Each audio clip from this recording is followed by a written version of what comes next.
Every time we come back to Beijing, it seems there are more people, and especially more younger people. This is so different from the China that we grew up in. It used to just be coal dust and Mao suits. Check it out. The founder of Communist China on a clock. China is urbanizing at warp speed, with people our age flocking to cities like Beijing. That's one reason Beijing has expanded 20% in the past 10 years. But what does this capital city offer China's younger generation? And how do their new lives in the city affect the country villages they come from? I'm Jeff Hutchins, and I'm a photographer. I'm Peter Hutchins, and I'm a filmmaker. We grew up in China, and now we're going back. To capture China in its moment of change. And there's only one way to do that. To get lost.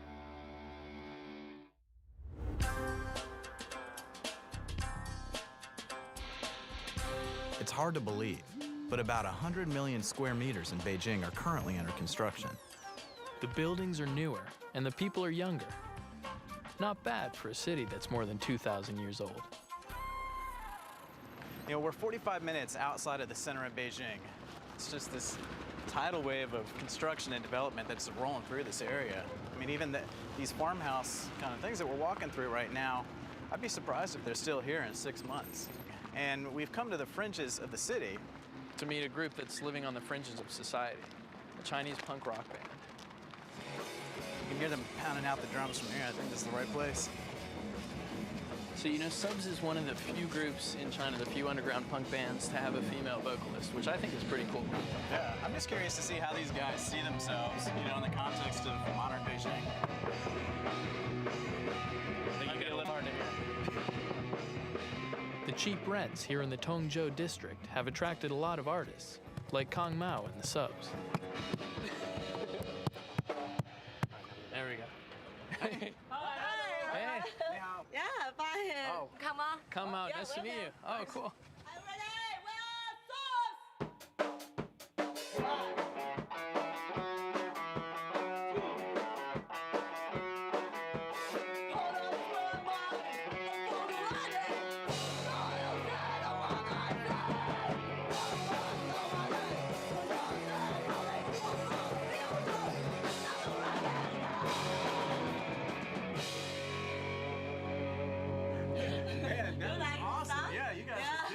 Maybe drink some beer?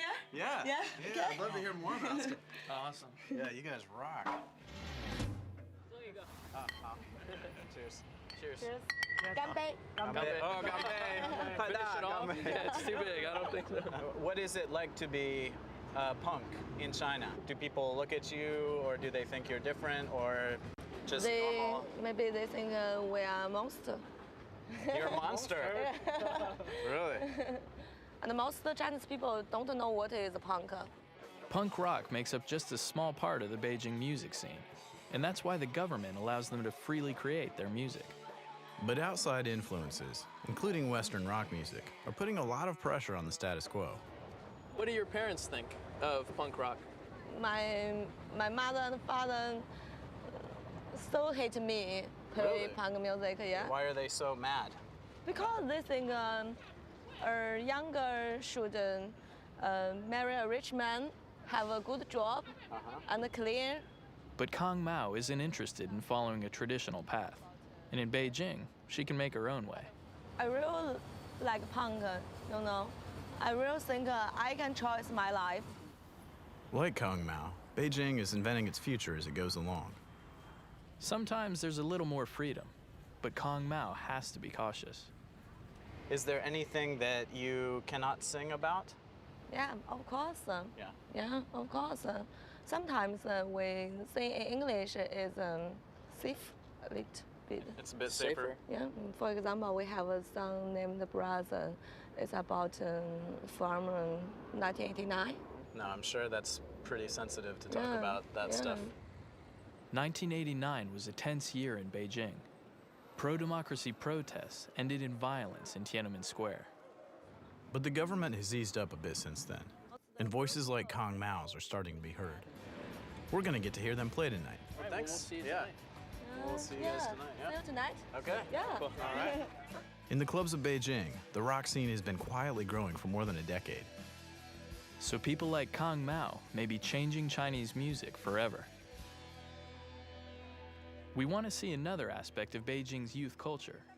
So to find out, we've come to Beijing University to talk to a guy who's close to Kang Mao's age, but on a much more conventional path. Beijing University, I mean, it really is beautiful. We're actually here because we want to talk to someone who's in the Communist Youth League now and about to join the Communist Party. Is this him? Hi, you must be Peter and Jeff? Yeah, Nice to meet you. Hey, how's it going? cool. Yeah. Li Xiao is in his final year majoring in quantum physics. So you're not only studying physics, but you're also in the Communist Youth League, right? Yeah, What percentage of your classmates are actually part of the Communist Youth League also? very, very large. Lee says that being a member of the party gives him opportunities and connections. It's interesting that he sees joining the party as a choice. I thought not joining was really not an option. So do you have to be a member of the Communist Party to be in the government? Oh, no, not necessary. The head of the Ministry of Technology now is not a Communist Party member. Really? Has that always been the case? No, it's just within the 5 or 6 years when the President Hu Jintao came into the head of the party. He wants to make an important transformation that the government is relatively separate from the party. I ask Lee how the Communist Party is changing, and what he says is surprising. They want someone can give their own opinion and put some suggestions rather than just agree with them and do nothing. So what do you think of something like the Tiananmen Square protests, that kind of independent thought? Actually, at the time, I was 3 years old. Yeah, I heard of that. I think it's okay for people to raise their own opinions, but it's inappropriate to do in that way. Yeah, the most important thing is that it should not disrupt the society. I wonder how Li Xiao feels about his own future. Is he as idealistic as our friend the punk rocker? Is money important to you? Science is more important for me. Li Xiao and Kang Mao are taking advantage of the new opportunities in Beijing. But I wonder what it's like in China's provinces, beyond the bright lights of the big city. We've worked up quite an appetite exploring the city. So we decide to grab a bite to eat. The Chinese are pretty much known for eating everything. Yeah, well, there's even the saying in southern China that we eat everything in the air except for planes, everything in the water except for submarines, and everything on land except for a car. It's pretty true.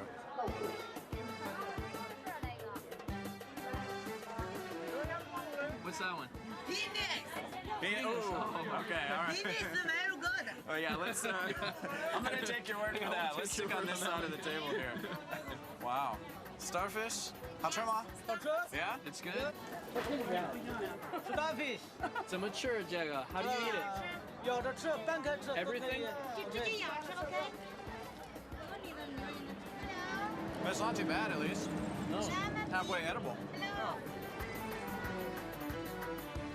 We're going from starfish to our favorite Beijing punk rock star. This is the club where Kang Mao is playing.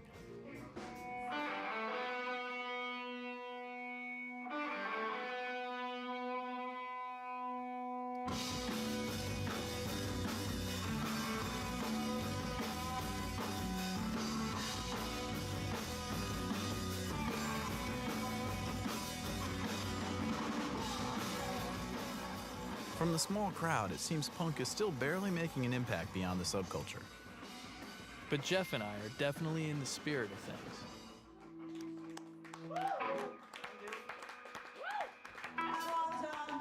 He got a chair sing on stage.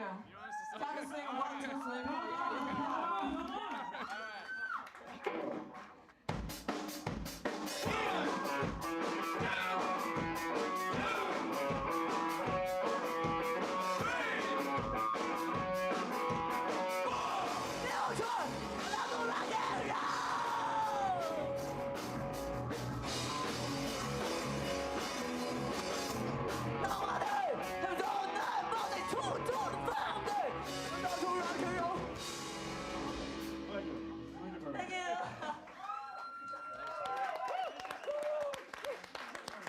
Man, you guys are awesome. that was so great. Yeah. You hair. Oh my God. You like it? Yeah. Cool, but maybe stupid. A little stupid. A little stupid. 太碰到了。 But they're your band T-shirts. They can't be. Oh, the T-shirts are good. That was so great. Thanks for showing us some of the edgy really? side of Beijing. Thank you. You guys are awesome. Thank you. All right. Okay. See you later. See you later. Bye. Bye. Bye. Jeff, I think we gotta change.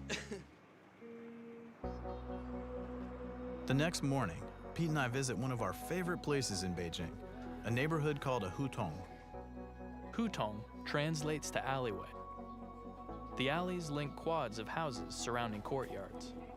There are only about 400 hutongs left in Beijing, but they have an incredible population density, about 49,000 people per square kilometer. I love these old doors. And the reds and the grays. I mean, the hutongs have such a cool feel, like you feel in a back alley. Yeah.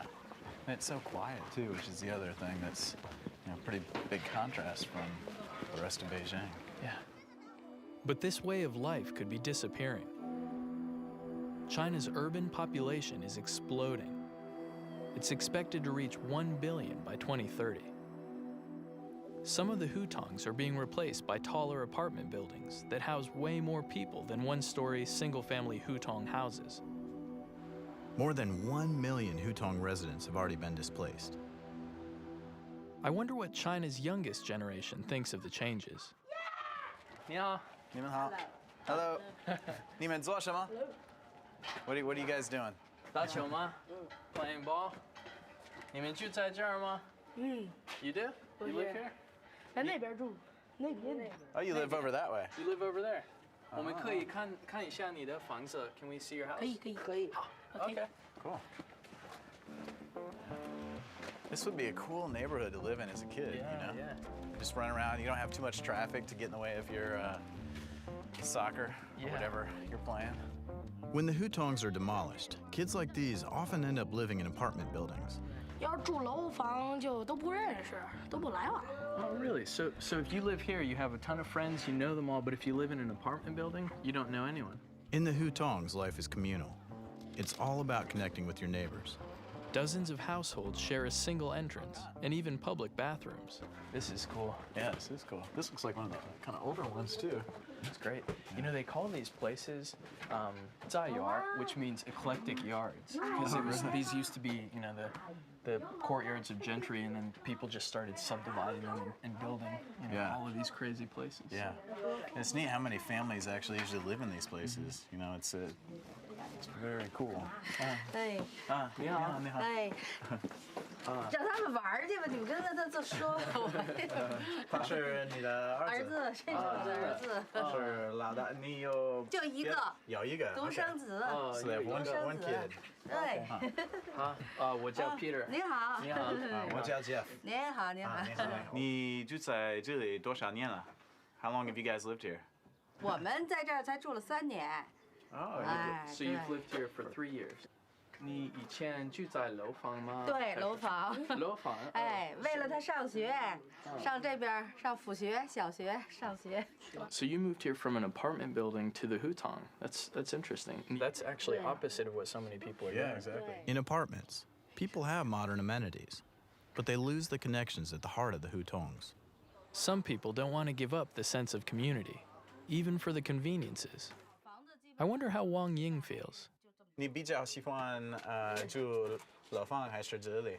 Wait, do you prefer to live 老 here? 房子啊，现在这儿好，对好。你的身体也好，哎，也好，比较好，在这里。 Really? So So even- she's saying your Right. health is better. The health is here. better. 谢谢。谢谢。 Many people believe it's healthier in the hutongs because living on the ground floor is closer to the Earth's energy. 再见。再见。哎。 That's one of the things I love about being in China is it feels like you can just strike up conversation somewhere and people always invite you over. No one expects just two white guys wandering around to speak anything. This has got to be where all the birds are flying to, the sky up on the roof here. Yeah. Should we see if we can get up there somehow? Yeah.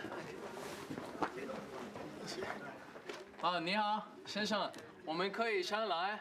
可以，上来吧。Cool.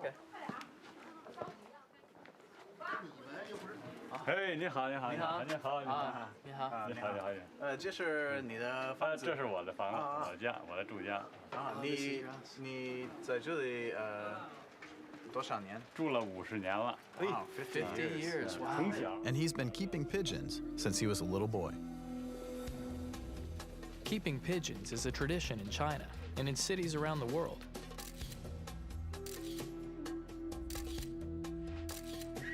But I'll bet it's dying out as buildings get higher and higher, especially here in Beijing.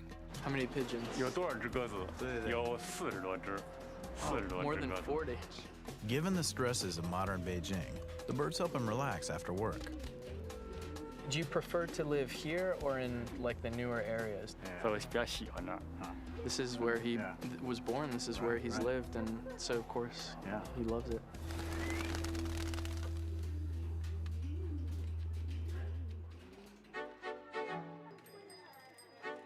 With Beijing modernizing so fast, I'm glad some of the old traditions still exist. I've heard they have to update the maps every 3 months just to keep up. Makes you appreciate the surviving hutongs all the more. These neighborhoods are great because you've got all the same, it's the people who live here that are shopping here and Right. businesses here. And Songyobing? Songyobing, Is that really green onion pancakes. These things are amazing. They're super simple, onion pancakes, but they're delicious.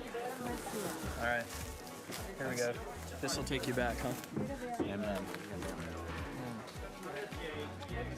That's perfect. Oh yeah, that's really good. Nothing like walking through a hutong with a Songyobing in your hand. I mean, that's kind of the idea too in Beijing. The parts that I really appreciate are the things that are sort of the simple, like that, it's not like the new flashy cars and buildings and everything, but like just like a green onion pancake. I mean, Right. this place really is its own thing. It's not trying to be Yeah. something else.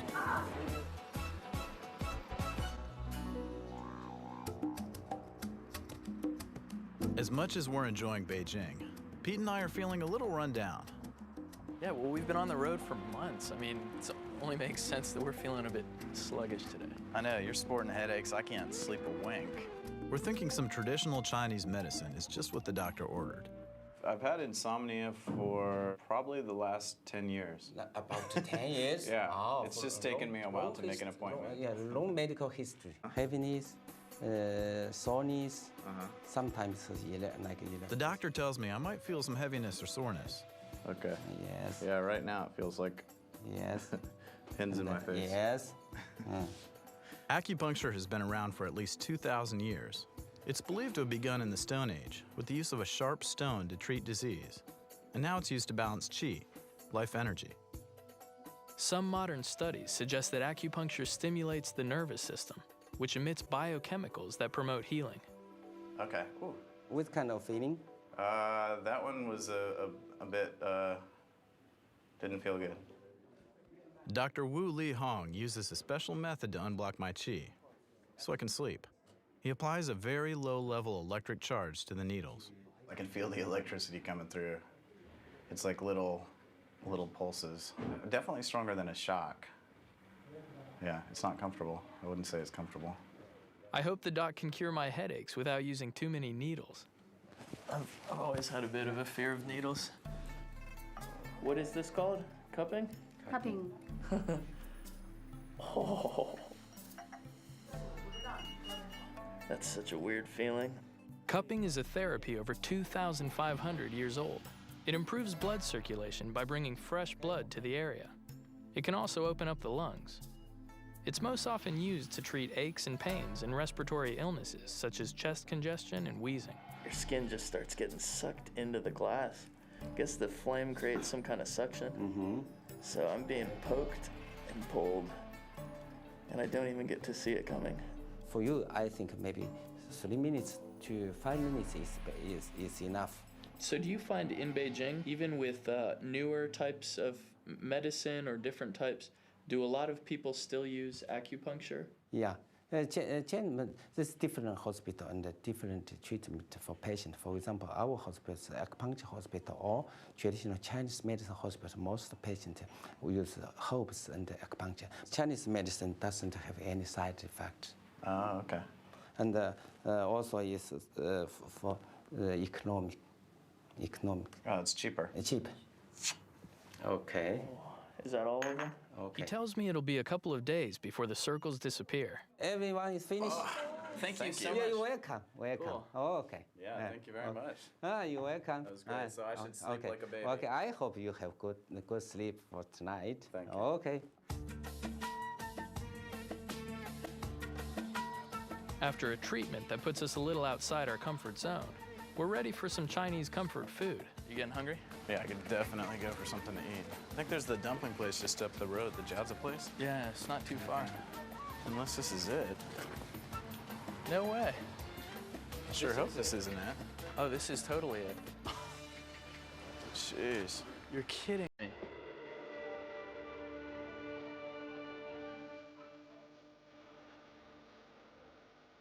It just comes and goes at such an exponential rate. It's unreal. Yeah, I mean, this was here like, what, a year ago probably? You want to at least explore it? May as well. Jeez. It's so surreal. I mean, it feels like a war zone or something. Just walking over rubble. Hey, check out the mannequins.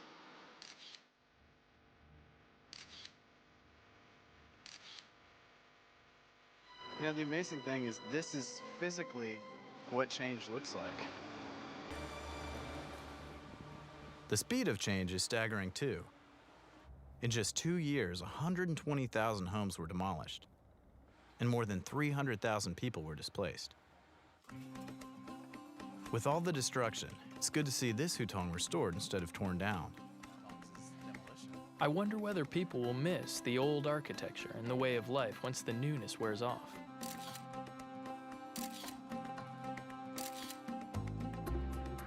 I guess so many people in Beijing are new to the city that they don't even know what old Beijing looked like. Beijing is a prime example of the global phenomenon of urbanization. People leaving the country for the city. And it's crazy to think that so much of this work is being done by the migrant laborers. You know, they actually call them the smokeless factories. I've heard that 1 in 4 Beijing residents is a migrant from the farms. They come here to work and escape rural poverty. We're lucky enough to meet one of the migrants to find out what he thinks of all this. Li Hongzhong is from Hunan province, about 1,500 kilometers south of Beijing.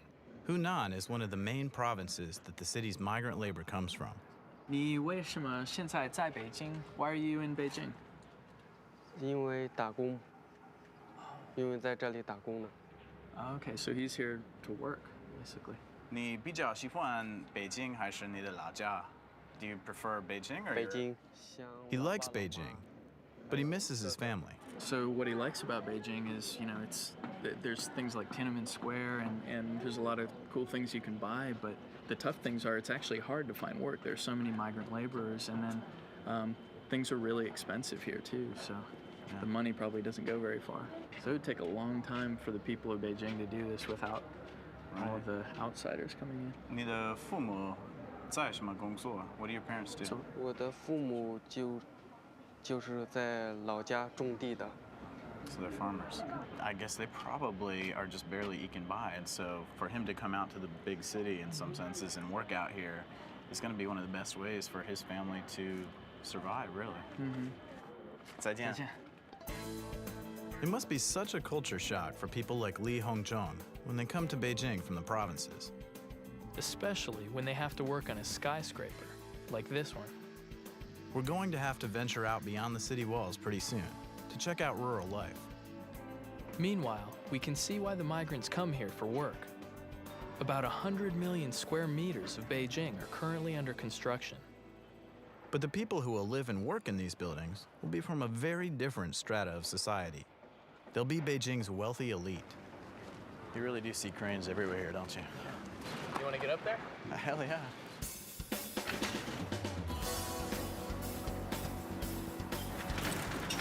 All right, this definitely looks high enough to make you a little woozy. Oh, man. Yeah, grab onto the rail.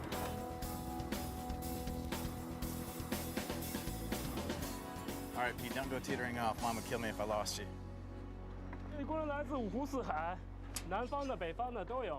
So they come from all over China. I think there's something like 150 or 200 million migrant workers in China, which is a seriously mind-blowing figure if you think about it. Yeah, I've actually read that there are more migrant laborers in China than the entire population of the UK, France, and Australia combined, which is just staggering.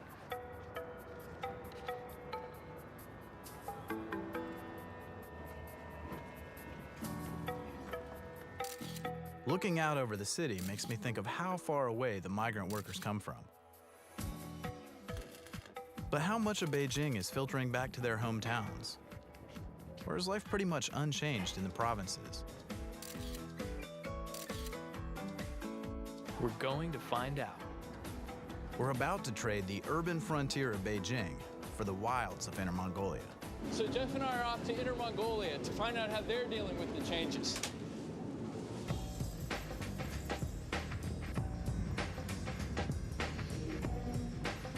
I love Chinese trains. You got your hard seat, your hard sleeper, and thankfully, Pete, we got the soft sleeper. Yeah, I think we've done our time on the hard seats, Jeff. Plus, it sounds like this might be the last bit of luxury we get on this trip. All right, this is us, number 4. Wow. I forgot how small these places are. I can't believe we used to fit the whole family in one. Jeez. We're heading as far from Beijing as we can get, for some perspective.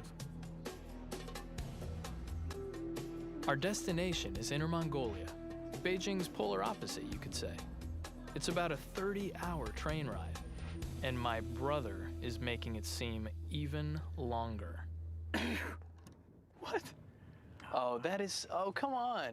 A pond does not move like that. That's the jumping pond of Asia. You haven't heard that? There are a whole new set of rules for here. I can't believe you're cheating all the way out here. All right, fine. Well, if any piece can move anywhere, take that. Fair enough. As our chess game heats up, we're thinking about how cold our destination is. I can't believe we're about to go to a place that has 130 frost-free days a year. This is gonna kick our rear end 6 ways from Sunday. Yeah, so that means 2/3 of the year, this place is frozen solid. Frozen solid like your king. Checkmate. What? Our games never last long. Man, this is ridiculous. After a 30-hour train ride from Beijing, we're traveling almost 2 hours from the train station in Hailar to the Bayanhushua village. We've changed modes of transportation, from a train to a camel-drawn sleigh. I must be dreaming. Back in the 12th and 13th centuries, Mongolia was the home turf of Genghis Khan. Look at all this space. Inner Mongolia is China's widest province, and there is nothing out here almost. Talk about a place that's frozen in time. It's more than 30 degrees below 0 Celsius. I mean, there's nothing to stop the wind out here. It just kind of stings your face when it hits. Yeah, my eyes are constantly watering. I tried pulling down my mask, but there's no way. It's just way too cold out here. You know what kills me is we've got camels pulling us, and I completely thought camels were a desert animal.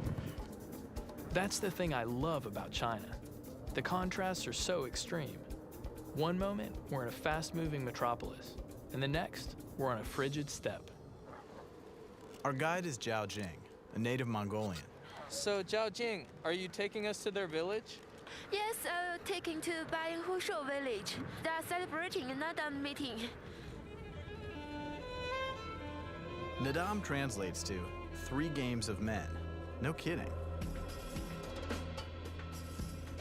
It's an ancient nomadic version of the Olympics. Athletes compete in 3 sports: archery, horse racing, and wrestling. But Nadam is traditionally held in mid-July. Why on earth would they hold it in midwinter? Right now, even Zhao Jing is freezing. In winter, you usually what? Staying home. Don't go out because it's very cold. Bayanhushua village, our destination, is in sight. And we've never been so happy to see a yurt. I just hope it's warm inside. I'm so glad we're here. Yeah, about time we get warm. Sure is. This place is cool. Yeah. So can we go in? Yeah, I must tell you about some taboos about this Mongolian yacht. Okay. There's some taboos before we go in? Okay. Yes. You can't, if you enter the Mongolian yacht, you can't touch the threshold. And you don't take your whip into the Mongolian yacht. And the man must sit in the west and the woman must sit in the east. And you can't touch the children's forehead, okay? Okay, and no cursing the horseman's dog, too. Isn't that right? Yeah. I thought I heard that one time. Okay, so leave your whip outside, right? Okay. And don't touch the children's foreheads. Yes. Especially not with your whip. 你好，谢谢。你好，你好。你好，Say hello. 谢谢。你好。 Say hello. So we sit in the west. That's right. Yes. A woman sit in the east. Okay, great. Zhao Jing says the reason is that the east side of the yurt is where the women keep their cooking utensils, while the men store their gear on the west side. Zhao Jing translates both the Mongolian language and local customs for us. All right, so what am I supposed to do here? Yes, Or do I when you just drink drink this, you should use your first finger and then dip it. Do like this. It means respect to the heaven. The second, it means to respect to the earth. The last is respect ancestor. Yeah. So, one to heaven, one to earth, and one for my ancestors. Eat it up. Eat it up? Yeah. Okay.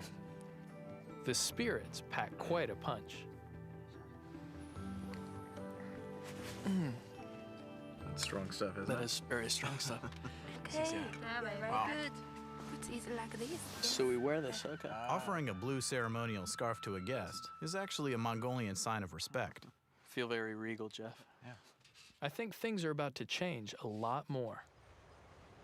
They just discovered a huge coal deposit nearby, and with all the new people and machinery, it may be hard to preserve this culture. So, Zhao Jing, you said they were expecting us for Winter Nadam. Is Winter Nadam a tradition in Inner Mongolia? Oh no, modern. It's only for the tourism. Yeah. Only for tourism. Yeah. So they've changed the old festival. I mean, a festival that's been around since Genghis Khan. It's hard to believe, but in the year 2000, the Chinese government started a Winter Nadam just to attract tourists. It's yet another change in lifestyle for a people who were once nomadic herders. Well, I mean, if you think about it, so much of their lives have changed over the last, 20, 50 years, basically. They used to be nomads. Now the Chinese government seems to have, kind of collected them and made them stay more in these permanent settlements. And now it looks like tourism is basically, kind of the meat of their livelihood. In this area, tourism has provided some jobs, but in other parts of China, people have to leave their home provinces to work as migrants in the cities, like the workers we met in Beijing. Zhao Jing, do they get a lot of tourists here? 几千人，1000多人1000多，就要2000多个人。 ，2000多人是吧？ 1,000 or 2,000 visitors every year. 2000, yes, 2000. Wow. Yeah.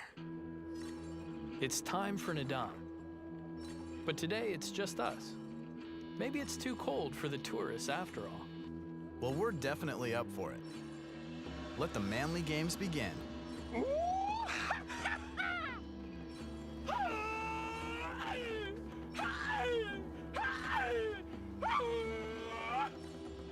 Let's go.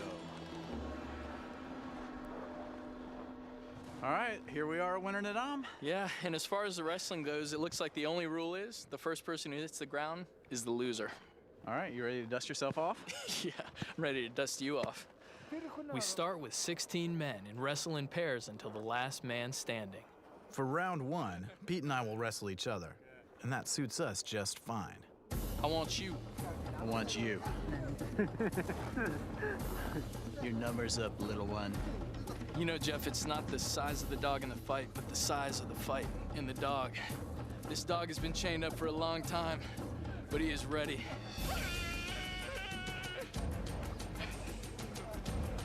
You ready?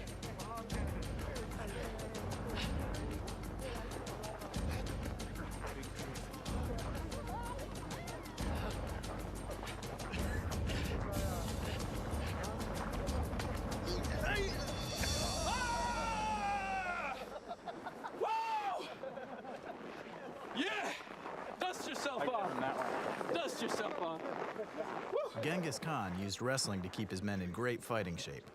And his brothers, we love a good fight too. Sorry I had to beat you out there, big brother. Hey, man, I let you win. I didn't want to have to face one of those guys. But you're going to do great. Go get him. Make us proud. He's going to get killed out there. I beat Jeff, which is great, but now I have to wrestle one of the Mongolian guys. And genealogy shows there's pretty much an 8% chance that my opponent will be a direct descendant of Genghis Khan. And I say, better Pete than me. Oh, okay. Pete's about to get worked. They're shaking hands, but it's all ugly from here on out. He's gonna get chucked around like a rag doll. Uh-oh, he's trying the old psych him out move.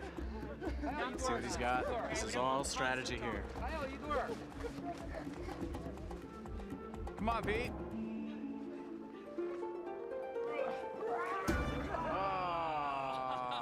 Good one. All right.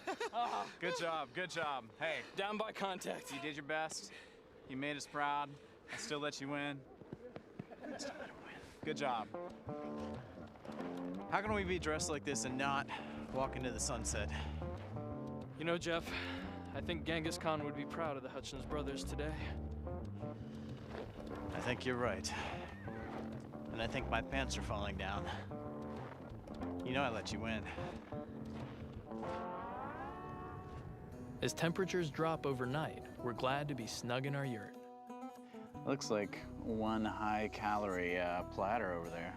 I guess you have to eat food like that to stay warm out here, huh? Do you mind pouring some tea? Yeah, I'll get that. That's that yak milk tea, isn't it? Yeah. This stuff's good. Tastes like salty milk.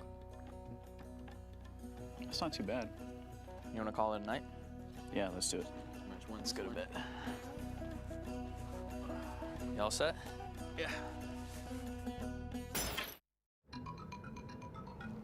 Today is the archery competition, but I doubt Pete and I can beat Genghis's kin at this game either. Oh, whoa. Jeez, That was right on. Shot. Holy cow. Whoa. Man. All right, these are the guys we got to get teaching us. Yeah, for sure. So the last time I did this was whittling my own bow and arrow when I was 5 years old. Okay, I have it upside down, that's a start. Like this. So straighten the arm, straighten the head. Guys. Hey! Whoa! Whoa! See, that's what I'm talking about. I just hit the target. I know you did, good job. I almost hit the two guys standing over there. Wow. Oh, a little high, a little high.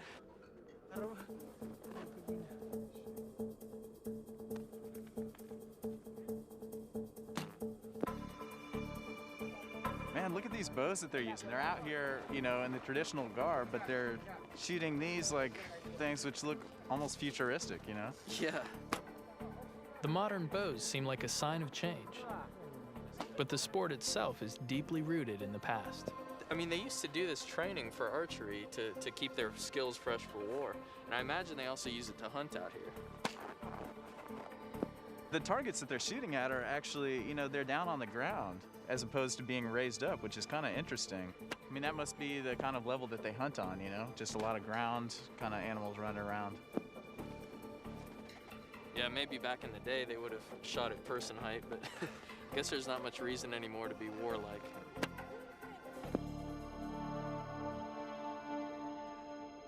With the Nadam Olympics over, we come in from the cold and enjoy a Mongolian banquet. That's a good spread. And the music out here, 1,000 kilometers from the punk scene in Beijing, makes us feel like we're in a totally different country. I'll bet the people who come from villages like this to work in the cities feel the same kind of culture shock. Even all the way out here, there's a taste of the big city. Wow, I don't even know what most of this stuff is, but we're being well taken care of.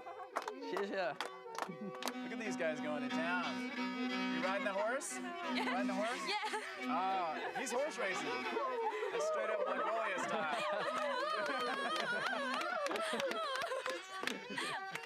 One other thing I notice here is that people of all ages hang out together. it seems there's less of a separate youth culture than in Beijing. I love this place. You know, China's northeast is so hardy. Everyone that we see here in Inner Mongolia, they have that spirit that allows China to adapt and grow and change. It's amazing. I think you need more yak milk tea, Jeff. Thank you, sir. Cheers to the great Northeast.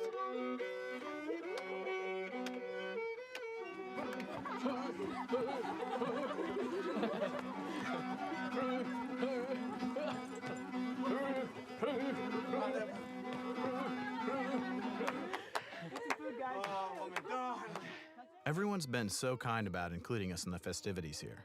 But I guess in China, many people aren't as lucky. It seems to me that people like the migrants probably always feel like outsiders looking in. As for us, we're heading back to Beijing. And it feels like we're going back to the future.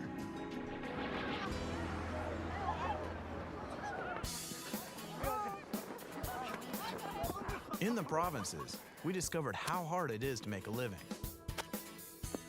But some people who come to Beijing really make it big. We're about to meet one man who made his fortune here. And some young people who came to the city to become big stars in an ancient sport. But these young people are turning the sport on its head. Literally. What are you guys up to? They've all been doing this since they were little, and they start with one plate and then two plates. This looks pretty tricky. Okay.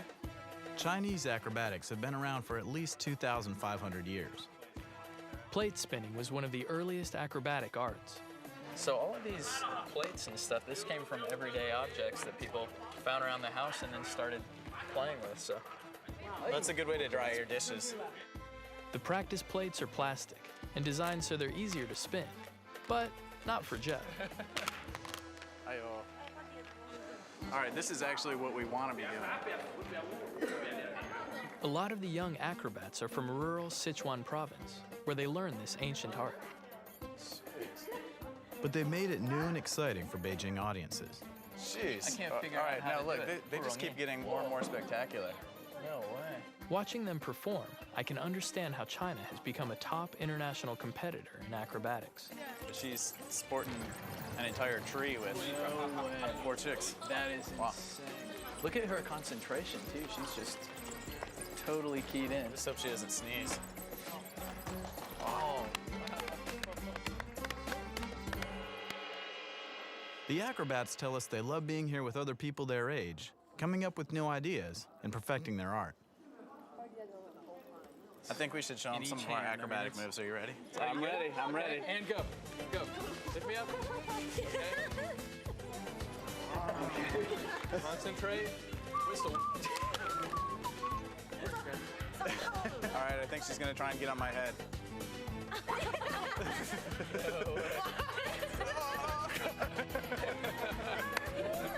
You sent her flying away. This is known as swallow play. The performers imitate swallows as they leap through the rings. Oh, nice.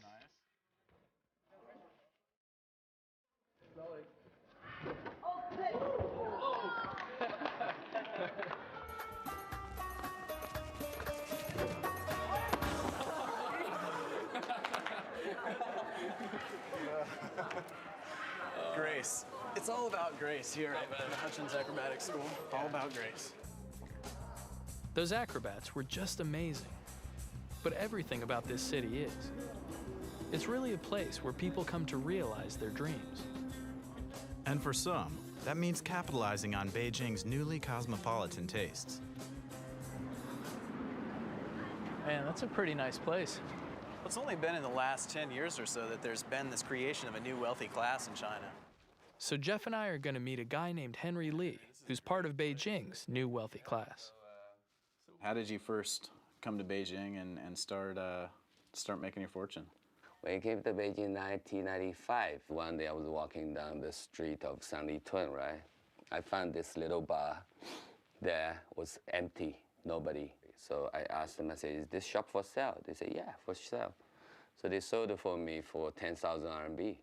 Wow. So that's how I get my my first place to going. So when you're wealthy in China, does the government watch you more closely than if you're not? No, people like you, you know. People always like to shake rich people's hand, you know. And being rich is beautiful, you know. You live in a bigger room, you know, you have maids, you know. You can dine in a restaurant, you drink champagne, you know. I mean, what's wrong to being rich, you know? I mean, it's a wonderful feeling. Henry offers to show us a night on the town in the posh clubs of Beijing. This is Henry's favorite hangout. It's a far cry from Kong Mao's punk rock club and the yurts of Inner Mongolia. But it's fitting for a communist capital that seems ever more capitalistic. Urbanization and newfound prosperity are changing the very character of Beijing. In many ways, the city seems to reinvent itself every day. This is so different than the Beijing we used to come to grow up. As long as you have a dream, this is a wonderful place. It's better than Hollywood.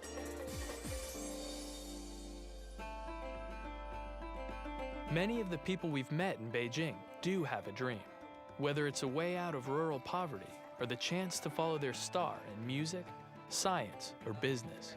You see it in every face in Beijing, because everyone is a part of the new urban revolution. When you think of it in human terms, too, it's not just a faceless changing skyline. It's also thousands and thousands of people whose lives are being changed, who are moving from their original homes. It seems like every time we come back to Beijing, something huge has changed.